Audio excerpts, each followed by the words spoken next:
पालघर जिल्ह्यामध्ये मागच्या 2 दिवसापासून मुसळधारसह अतिमुसळधार पावसाने हजेरी लावलेली होती। त्यामुळे जिल्ह्यातले जे मोठे आणि छोटे नदी नाले जे आणि त्याचप्रमाणे जे धरणं जे आहेत हे तुडुंब भरलेले होते।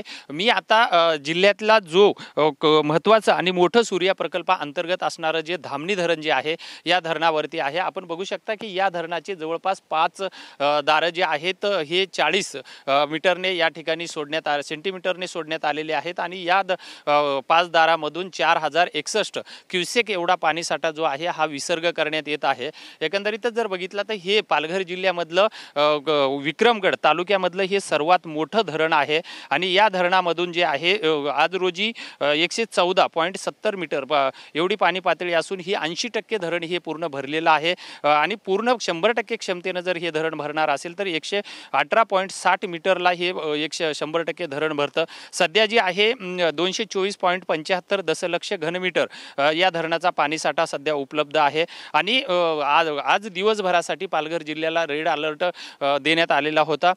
त्यामुळे जे आहे ही पाण्याची पातळी जी आहे ही नियंत्रित करणं महत्त्वाचं असल्यामुळे प्रशासनाने रात्रीपासूनच हे पाण्याचा विसर्ग करणं सोडून दिलेलं आहे। आपण जर बघितलं तर हे जे धरण जे आहे जिल्ह्यातलं सर्वात मोठं धरण असून या धरणातून वसई विरार महापालिका, Tarapur MIDC, Tarapur atomic power station, Adani औष्णिक विद्युत केंद्र, डहाणू नगरपालिका, पालघर नगरपालिका यासह पालघर आणि डहाणू जिल्ह्यातल्या शेतीसाठी सुद्धा या ठिकाणी या धरणाचा पुरवठा करण्यात येत असतो।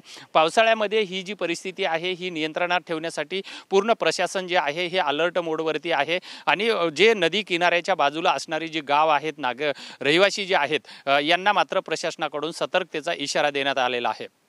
व्हिडिओ जर्नलिस्ट संतोष कदमसह विजय गायकवाड, TV9 मराठी, पालघर, डहाणू।